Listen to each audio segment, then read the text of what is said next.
for us. Good evening. Good evening, Clement. It's a pleasure to be with you this evening. Why are you trying to get the U.S. to intervene in South Africa's internal affairs? Well, so in the first instance, we're not particularly trying to get the US to intervene in affairs. We are lobbying internationally, just as the ANC itself lobbied internationally when it had the differences with the apartheid government. And fundamentally, we're an organisation that's existed for a number of years. We are fighting for something that is constitutionally permissible, it's legal, and it's something that will improve the lives of the Western Cape people significantly. And ultimately, we've been advocating for Cape independence for a number of time. We've engaged with many of the political organisations, including the presidency, including the Western Cape Premier. So this isn't something that's new. We want to have a referendum held in the Western Cape to allow the people of the Western Cape themselves to decide democratically, would they like to break away from South Africa? Is that the solution that they collectively want? Or do they want to remain in South Africa? And we have to understand the backdrop of that is since 1994, the majority of Western Cape voters have never once voted for the ANC, and they've never once been governed at a national level by the government they voted for.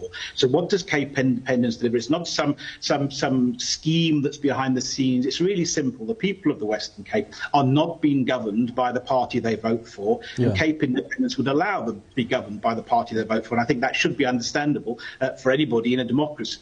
Yeah, and I really think, Phil, there's fundamental differences between the ANC that negotiates with other countries during a time when there's apartheid in this country, and an organization like yourself that's trying to appeal to the conscience or the influence of other countries outside when there is no necessarily persecution. Apartheid was different times. Of course it required that the ANC speak to countries outside.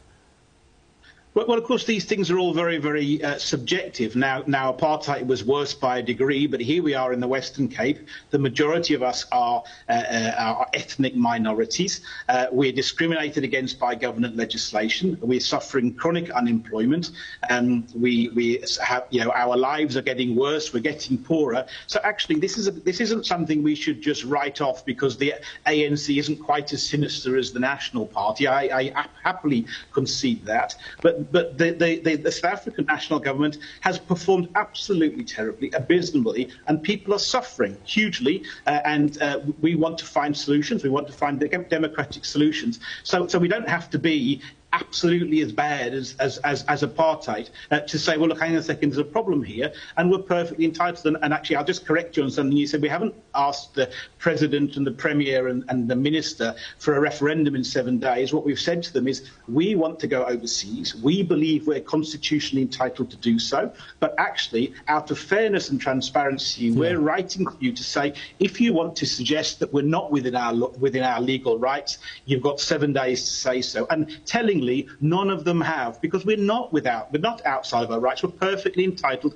to go and do this in a democracy. Okay, so I'm glad you realize that they